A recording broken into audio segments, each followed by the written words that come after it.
Bonjour tout le monde et bienvenue chez moi. Je suis Diane Desiel, puis aujourd'hui, je commence enfin les leçons sur les corsages. Plusieurs d'entre vous me posent des questions concernant le papier que j'utilise souvent, qui a deux couleurs, donc blanc d'un côté et rose ou blanc et turquoise.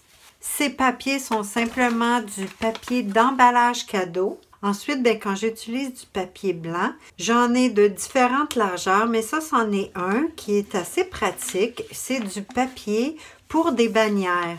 Celui-ci, c'est assez facile à trouver. Il est tout à fait blanc et la qualité, l'épaisseur est assez bonne aussi. Également, avant de commencer à faire les corsages, je vais vous montrer des photos de ma table de travail.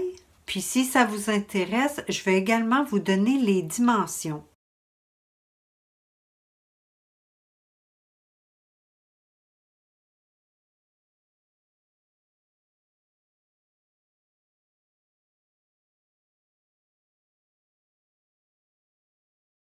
Si vous vous êtes procuré mon petit document, ça serait bien de mettre les informations du même côté que moi je donne les informations dans le document. Pour chacun des gabarits, on aura deux pinces à tracer, une qui part de l'épaule, puis une qui part de la taille.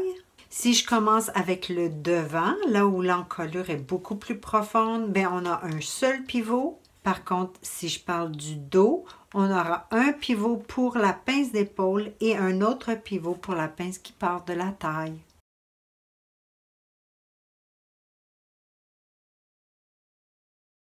Aujourd'hui, pour la première leçon, on va faire le modèle 200 qui se trouve à être exactement le gabarit avec les petites modifications nécessaires pour en faire un patron et on ajoute les valeurs de couture.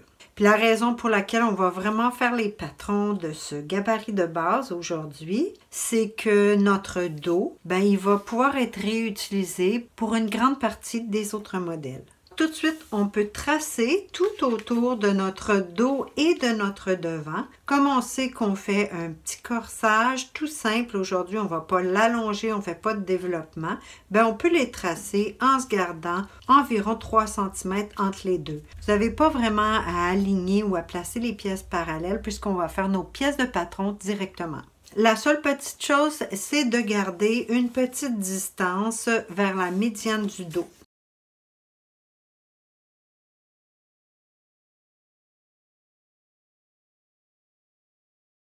On va également indiquer nos deux pivots.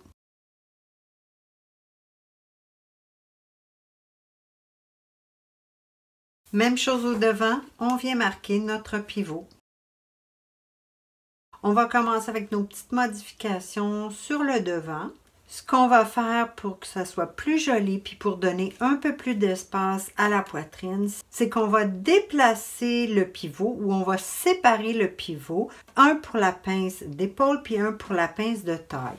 On va généralement raccourcir les pinces, donc vers le haut pour la pince d'épaule, vers le bas pour celle de la taille, d'environ 2 cm. Puis ça, c'est pour pas que les deux pinces soient cousues jusqu'au même point. La façon qu'on fait ça, on vient trouver notre ligne de centre pour chacune des deux pinces. Donc, je vais diviser à l'épaule en deux et à la taille, je vais diviser la pince en deux. Ensuite de ça, on peut venir tracer des lignes pointillées, une pour la pince d'épaule et une pour la pince de taille.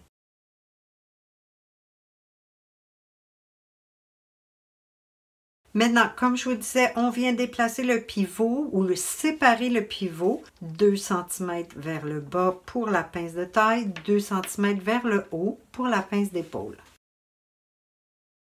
Maintenant, on va venir tracer notre nouvelle pince ou la pince finale à partir de nos nouveaux points vers l'écran déjà sur le contour.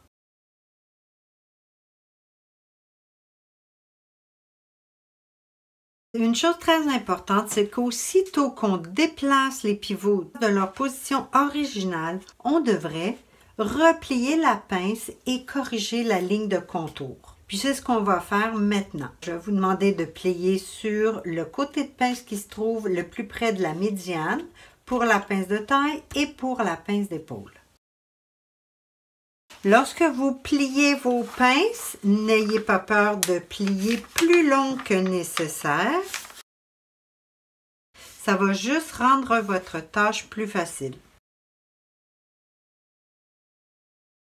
Maintenant, on plie une pince à la fois. Regardez comme je remonte mon papier au pivot, nouveau pivot, et je vais venir simplement apporter ma première ligne de pince sur la deuxième. Maintenant, la petite correction ou ce qu'on doit vérifier, c'est notre ligne d'épaule. Ça se peut que la correction elle soit vraiment petite. Ici, comme j'ai utilisé un marqueur assez large, vous pouvez à peine le voir, c'est peut-être 2 mm. Et l'autre chose qu'on doit faire, c'est vérifier le capucin de la pince qui risque d'avoir changé, même si c'est juste un tout petit peu. Avec la roulette à tracer, on va venir tracer. Ici encore une toute petite modification. Maintenant, on plie la pince de taille. Alors, même chose, on doit faire casser notre papier ou faire arrêter notre pliure directement sur le pivot. Ensuite, on ramène le premier côté sur le deuxième. Ici encore, on va retracer juste pour être certain que notre capucin n'a pas changé de forme. Ici, vous n'aurez pas de déplacement à la verticale puisque la pince était à angle droit. Et puis la ligne de contour, elle n'était pas dans un angle. Très légère petite différence. Mais comme je vous disais, c'est une habitude à prendre parce que des fois, vous allez trouver des vraiment grandes différences. Pour les pinces, ce qui va nous manquer, ça va être de mettre nos poinçons pour chacune des pinces. On va le mettre sur la ligne centrale, 1 cm à l'intérieur de la pince. Même chose pour la pince de taille. Le droit fil pour mon corsage va être parallèle à ma médiane. Alors, c'est mon modèle 200. La grandeur, c'est le 10 ans. Cette pièce centre devant va être taillée au pli du tissu, donc coupée une fois en tissu. Maintenant, on peut ajouter notre valeur de couture régulière tout autour, excepté sur la médiane devant.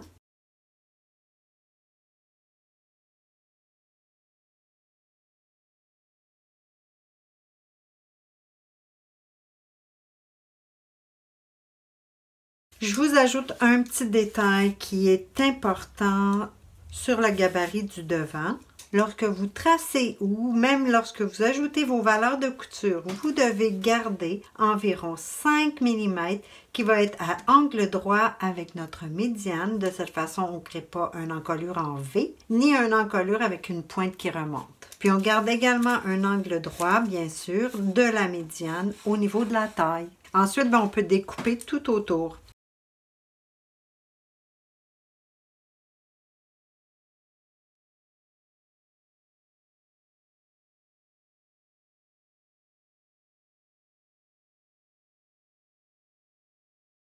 Ça y est, on a terminé. Il nous reste à cranter notre pince d'épaule, notre emmanchure, notre pince de taille. Puis on va faire un demi-cran à la taille médiane, puis un autre demi-cran à l'encolure médiane, puisque ma pièce est au pli du tissu.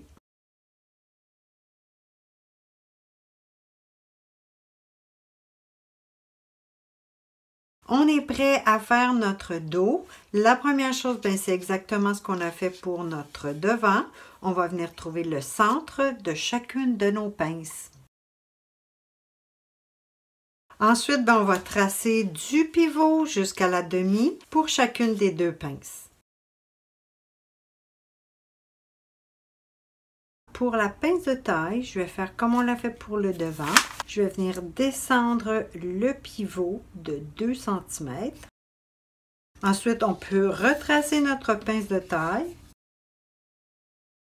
Pour la pince d'épaule, j'ai l'habitude de la laisser telle quelle puisque les pinces ont déjà des pivots séparés. Alors, je vais juste retracer.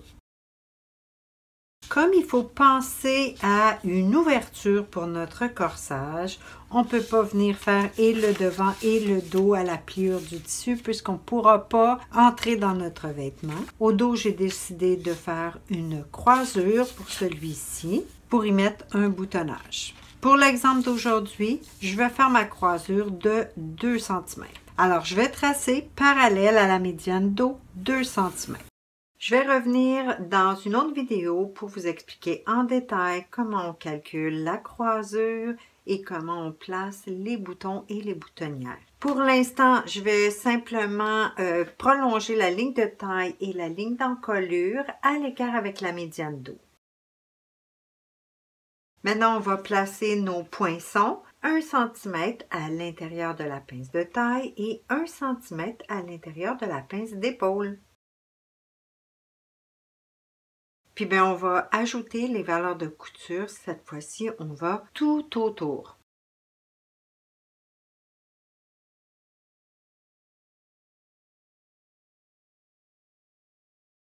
Maintenant, bien, on découpe tout autour.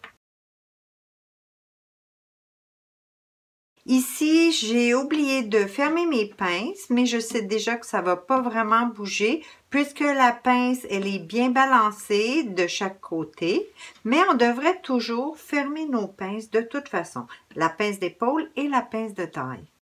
Je plie le côté de pince qui est plus près de la médiane.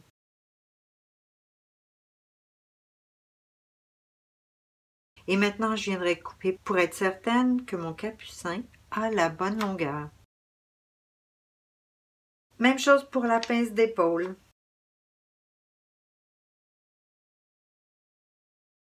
Pour avoir de la précision pour les crans de pince, ce que je vous conseille, c'est de faire votre pliage. Ensuite, de plier seulement 2 épaisseurs, comme ceci, et de faire votre cran une fois que c'est plié. En plus des crans de pince, on aura les crans d'emmanchure, puis je vais vous demander d'ajouter des crans directement à la médiane dos, en bas et à l'encolure. Maintenant, je viens tracer mon droit fil parallèle à la médiane dos. Alors, mon modèle, c'est le modèle 200. La grandeur, c'est encore mon 10 ans. Et je dois couper 7 pièces de patron, une paire en tissu. Voilà, on vient de terminer le premier corsage qui est la base, le gabarit tel quel.